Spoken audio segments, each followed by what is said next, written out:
go ahead and let's transfer over to the discussion of the week segment. And for this week's discussion of the week, I decided to go ahead and use the suggestion, the question that we got in last week's Q&A. I wanted to make that the topic of this week's discussion of the week, just because I think there's a bigger issue at hand with more so than what the initial question was. So for those of you all who don't know, who may not have checked out last week's Q&A, one of the Otaku faithful, Mitchell, shout out to you, bro. Appreciate the all the support. Appreciate you, sharing, posting on the OAW Facebook page, sharing, commenting, posting on the OAW YouTube channel, holding us down. So Mitchell asked last week, he asked us the question of what do we think of the new season of Samurai Jack, which is coming out on March 11th, and do we think that the return of this series will usher in the return of more canceled series, or pretty much just our general overall thoughts on canceled shows being renewed. And the reason why I wanted to go ahead and reserve this for a discussion of the week is because I think that there is a bigger issue at hand, just more so than outside of this series and, the question of if any other series will come back. And that's the nostalgia problem. Okay. And I say the nostalgia problem because more often than not, I'm not really seeing it as an asset. I really am seeing it more as an issue because, once again, we live in the day and age where our mass multimedia entertainment is a rehash or a remake or a reboot or a reintroduction of a previous property or of a previous title or a previous film or consider this. Consider this, all right, and I know I've already discussed it on camera before, but I feel like I got to keep hitting this dead horse because it won't move, and no one's come and picked it up yet.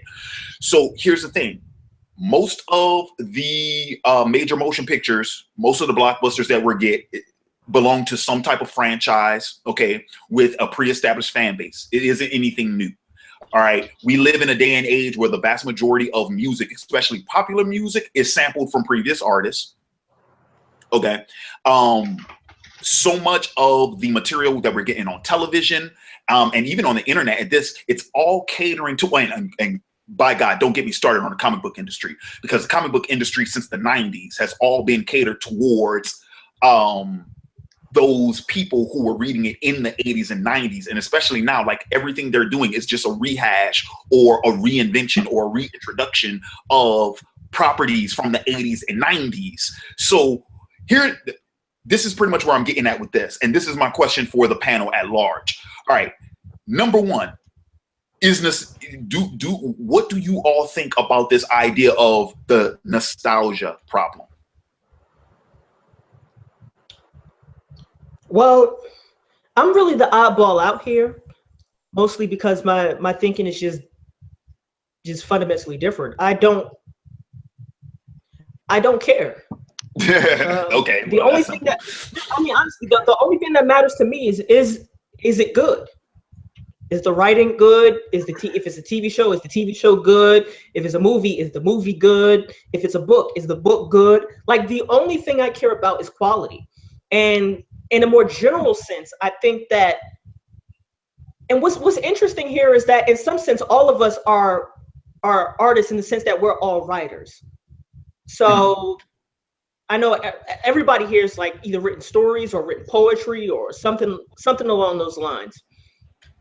And for me, even in my own writing, I don't care about, even at the level of writing, I don't care about predictability in plot. I don't care about plot twists or surprises or something's been done a million times. The only thing I care about is it good? Is it quality? That's the only thing I really care about. And so to me, I don't think there is a nostalgia problem with respect to the material being produced, unless there is stagnation in an industry.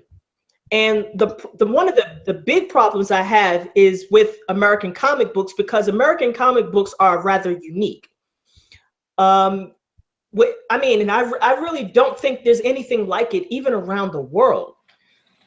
The problem with American comic books is that You tell a million Superman stories, and then when that gets old, you reinvent the character. You just reboot him. You tell a million Batman stories, and when that gets old, you reboot the character. Like, I've never seen an industry make its living off of 70 years of rebooting characters and rebooting stories. I mean, that type of stagnation is just, it's ungodly. It's damn near ungodly. And you don't see this problem in any other sort of media around the world. Like in Japan, people don't, I mean, it would be crazy if, like, imagine if Kishimoto got finished writing Naruto, and then he came back 5 years later and then rebooted the series and rewrote it again. We would think he was fucking crazy. Like, that's insane. And I don't think that the comic book industry in America is conducive to generating new stories or new ideas, because it's so set in tradition. It's so set in its ways. So in that sense, I think the nostalgia is a problem, but only within the context of stagnation within an industry.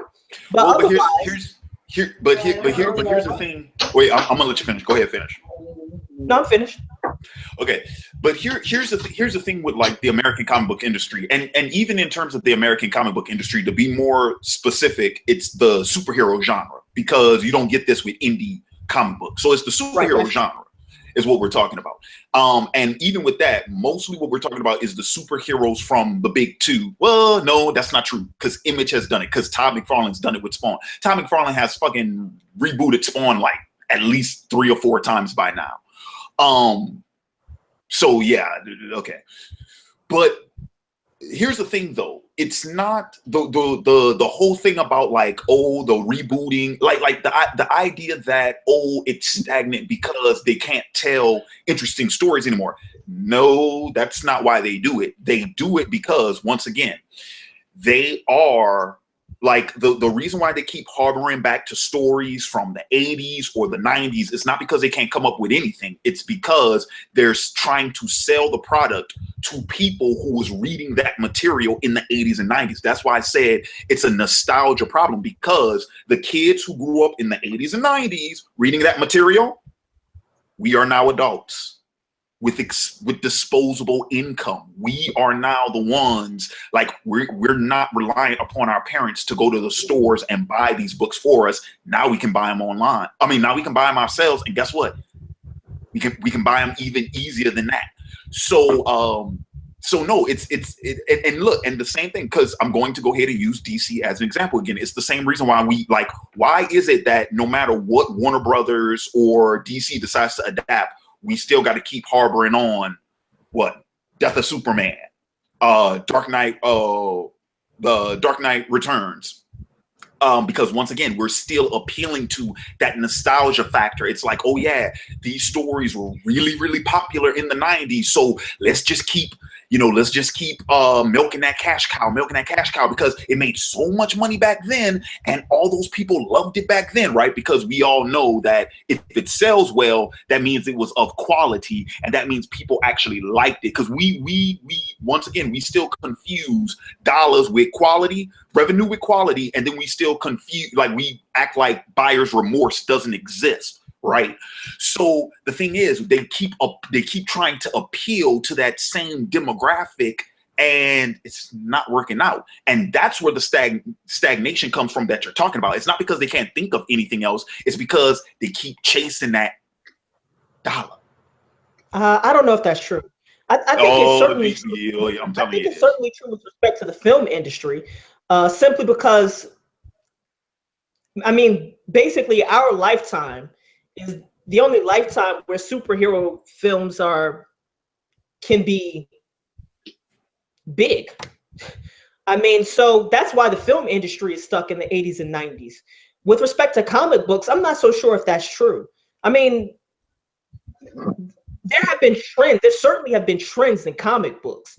And I don't think those trends now are the same as those trends were back in the 80s and 90s. Like, they're fundamentally not the same kind of stories, I don't think. And I think the problem with comic books is that they simply don't know what the next trend is. They don't know where to take the material next. And it stagnates across the entire industry. And Marvel and DC is a great example of this. I mean, there were new trends in like the 80s and 90s. Like, for example, the deconstruction of superheroes. I mean, it was huge across the entire industry. But you don't get those type of deconstruction stories anymore. I mean, they're essentially just rebooted stories. I mean, look at DC's New 52. Like, it was just they rebooted the entire universe and then gave you exactly what the stories would have been if they had not rebooted anything. Right. And then look at, and then hang on, and then, okay, and then look at Rebirth, which is pretty much taking that status quo and putting it back to where it was in the 90s. We brought back Doomsday. We brought back Superman's son.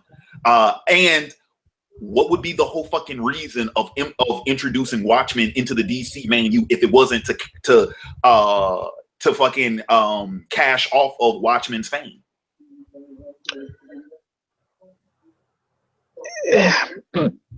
Come on, Ugo. I know. If we can. I know I'm not. I'm with you here. But if we can get off the topic of comic books, because here's the thing: comic books will always have to reinvent themselves. I mean, Superman 70 years ago isn't the Superman today. You know, you have to remember that each generation changes. The Superman that was in the 70s is relatively outdated to the Superman who we get now, who actually fits in with our current time. Same thing with Batman. At the beginning, he was a millionaire, and that was the amount of money back then. Now he's a billionaire, and that was the amount of money now. So, you know, comic books will always have to keep changing to stay with the times. It's not like those characters age. It's not like that universe changes or anything. So, kind of have to make their bread and butter readapting to current circumstances. It's just built into it. If they're not doing a limited series like things like Image and the other comic book companies out there like Dark Horse and things like that, they're gonna have to keep updating their characters. That's just the nature of the beast. So comic books are kind of, I would say, not exempt from the nostalgia problem, but that problem is built into their algorithm, if that makes any sense. It's a problem they can't avoid, is what you're saying. Right. I agree. Yeah. Now, they can avoid it from what Larry's saying. Like you said, what's the purpose of integrating the Watchmen universe into the DC universe? And I agree. It's to appeal to the people who really loved Watchmen and the people who may not know anything about these characters within the context of DC, because it's all under the umbrella. But from a marketing standpoint and from a DC standpoint, it's like, why have all these properties separated? Why not just hug them and embrace them and put them under the same umbrella?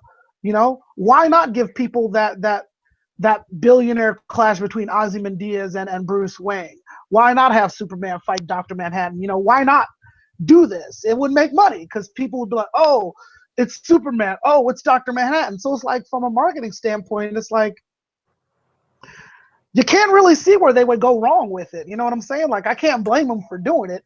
It may not be the best idea, but it's like, I can't blame you, you know? Right. And I think another thing. Oh, were you finished, Ugo? No, I was about to touch on TV, but I'll let you finish your point. No, go ahead. No, but anyway, the person who asked the question, Mitchell, was specifically talking about television, Samurai Jack, and the renewal of other shows. Mm-hmm. The thing with Samurai Jack is it was largely unfinished. Mm-hmm. Right. Yeah. That story never came to a conclusion. So season 5 isn't a reboot or renewal or anything. It's a conclusion. Like, it's the end. At least I hope it is. But it's the conclusion. Okay, but and this is pretty much where I'm going with this. Maybe I went ahead and I jumped the shark. I didn't explain why I said it's part of a bigger issue. This is where pretty much I'm going with this. So like you said, you know, Samurai Jack, it was never finished. And I have no problem with Samurai Jack coming back, because in essence, pretty much all that happened was the creator didn't have, you know, he couldn't get the funding to finish the series. Now he's finally got the funding 10 years later. He's finally got the funding to finish the series, so he's going to finish out. This is where the nostalgia problem comes into play with me, though, because what my fear is that this show is going to do very, very well. it's going to do so well, in fact, that Cartoon Network and other networks like that think that, oh, all we have to do is just go and find all of these old shows and just, you know, reboot them again and put out new material, and people will eat that shit up. And then it's going to be the fucking Teen Titans Go and the goddamn Powerpuff Girl remake. I don't think so. And I mean, all over. You know what's interesting about this topic? It's a nostalgia problem, not to the same extent.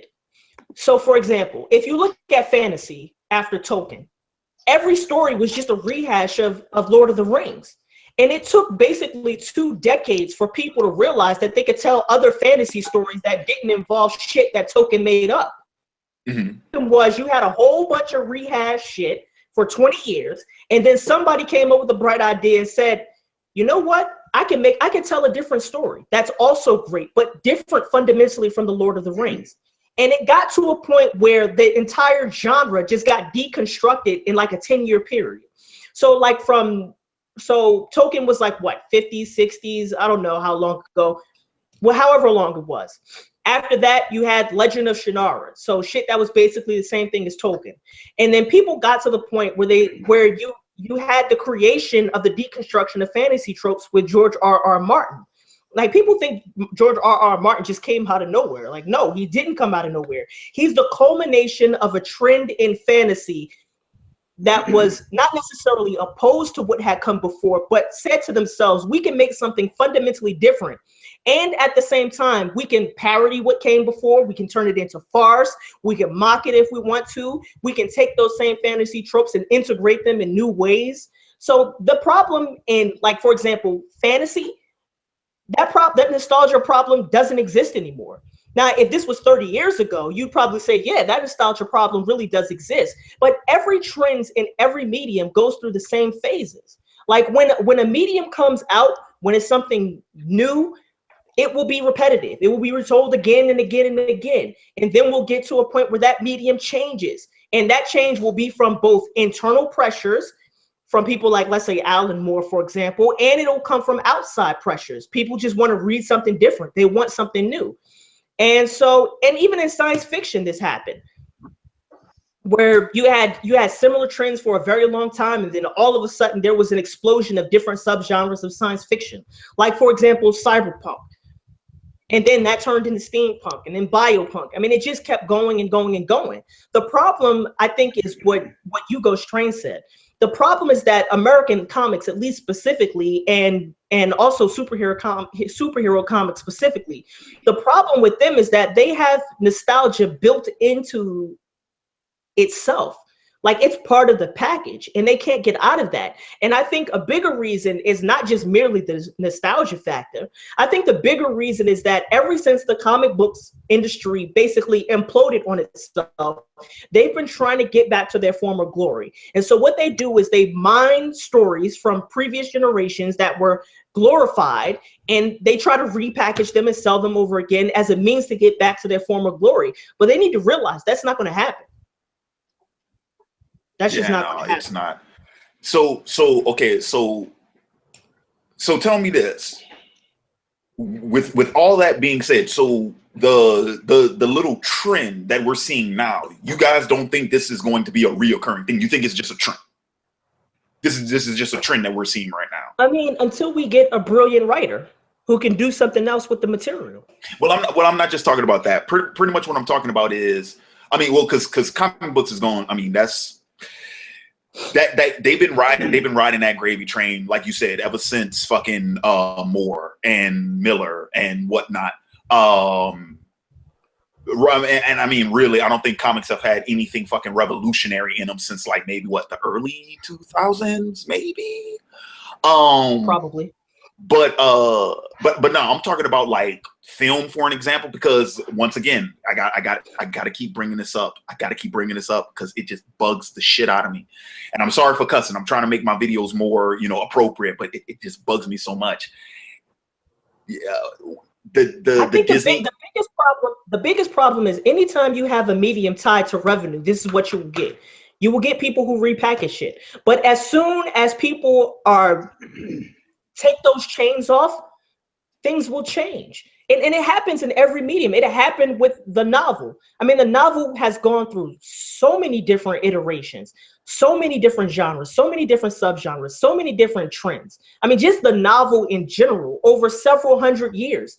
You don't see that problem with novels. Why? Because there are people who are willing to write novels who know they'll never make a dime from writing novels, and who know that those novels will only be studied in academies where they'll never make money.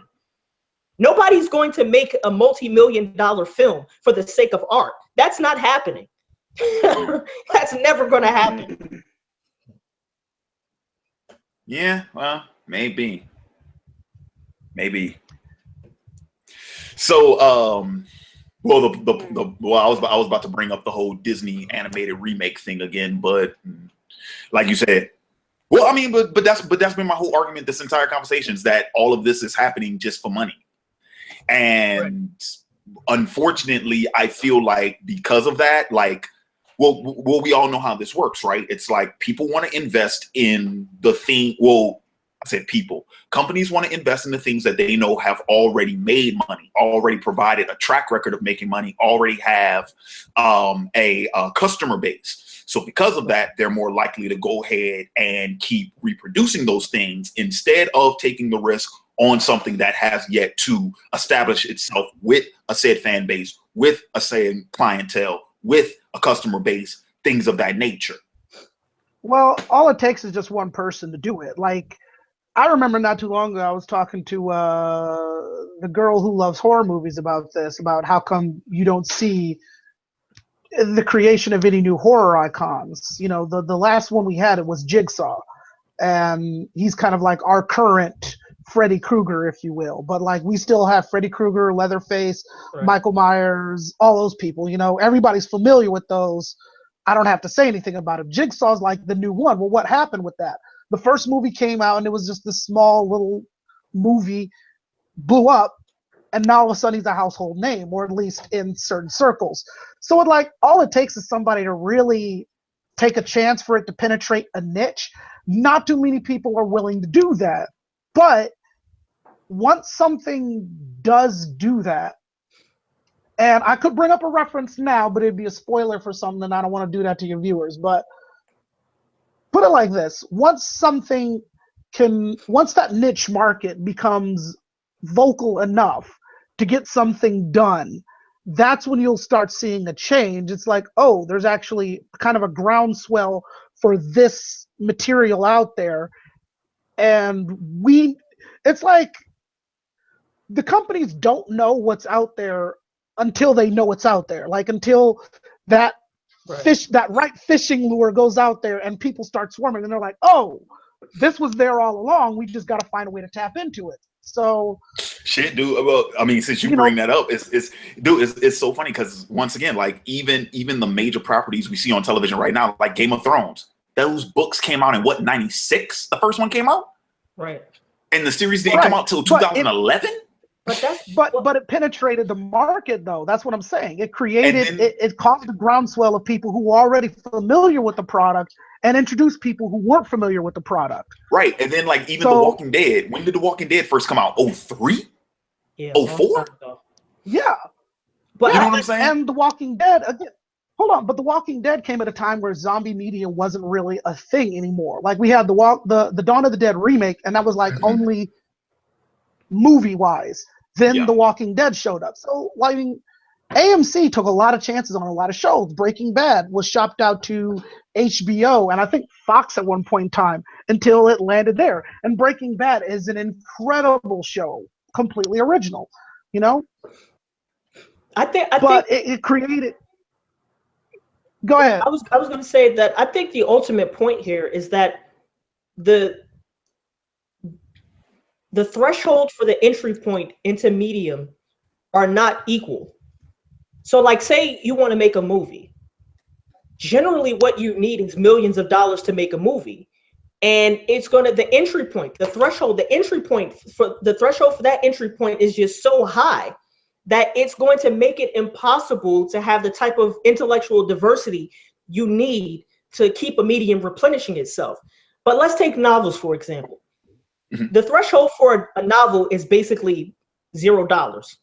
I mean, all you need is a laptop, and anybody in their basement with enough passion can write a novel, and that novel can be brilliant. You don't need millions of dollars of investment to write a novel. And I think that's what's different between novels and movies, for example, or TV shows, for example. Like they've made the threshold for the entry point so high that it's had a direct impact on the diversity of the writing that gets acknowledged. Like, that's the major problem. Mm-hmm. Yep. And and the other thing that sucks about that too is, like, even when it comes to Hollywood, when it comes to filmmaking, all of the type of original material that I'm talking about that I wish I saw more of, that's the indie scene. That's the festival circuit. That's why whenever Oscar season rolls around, like, I'm like, ooh, snap, what's nominated, this, and the other. I'll be honest with you guys. Like, I use the Oscars, like, nowadays, I mainly use the Oscars so that I can get a list of movies that I would not have heard about unless they were nominated for an award. And then I get the list and I'm like, okay, haven't heard of that. Need to check that out. Need to check that out. This, that, and the other. But the problem with that, though, and what kills it for me and for a lot of people, I mean, it hurts my heart to see it, dude, is because those indie setups, like, they have to work really hard in order to make their product. But so often than not, when they're not able to get the type of funding or to get the resources, they stop making product. And that's what kills me. I hate seeing that, there are a lot of creators that kind of that we kind of lose because of that, because either they're not able to continue making films, or they have to go off and do other type of work, or this, that, and the other, directors who have to settle for staff writing positions, or cinematographers who have to settle for music videos or something like that, and they kind of, they fall out of the mix. You know what I mean? They kind of get, they just become cogs in the machine, and we never get to see that genius again. Well, rest assured, if an indie film does win an Oscar, somebody's looking them up. True. But we can get into the film industry and what they do to creators and certain things another day. But I think we've talked this discussion to the ground for now, and I think we should move on. I was just gonna say one last thing. If you want intellectual diversity in making TV shows and making films, what you basically need is somebody who doesn't care about losing a lot of money. And that's not a lot of execs. Right? Like, people are just like, okay, this is brilliant, I'm going to fund it, even if it doesn't make money. That's what you need. Or you get a genius like the Weinsteins, who don't mind dropping, a couple $100,000 because they know they're smart enough to know, oh man, I'm gonna make at least 40 mil back. Right. But some execs just aren't creative enough to do some things, because there's a lot of things that they could do with YouTube, and a lot of the things that they have now that they're just not doing. Put out a mock trailer for something, see the kind of response you get, and then commit to the project. Right, exactly. But anyway, so that's any final thoughts before we wrap this one up? I gave it. Nope. I mean, I can keep going on this, but that's going to end up turning into a rant. So it is. Yeah, it is. So with that being said, that's going to go ahead and that's going to wrap up our discussion of the week portion of the live stream.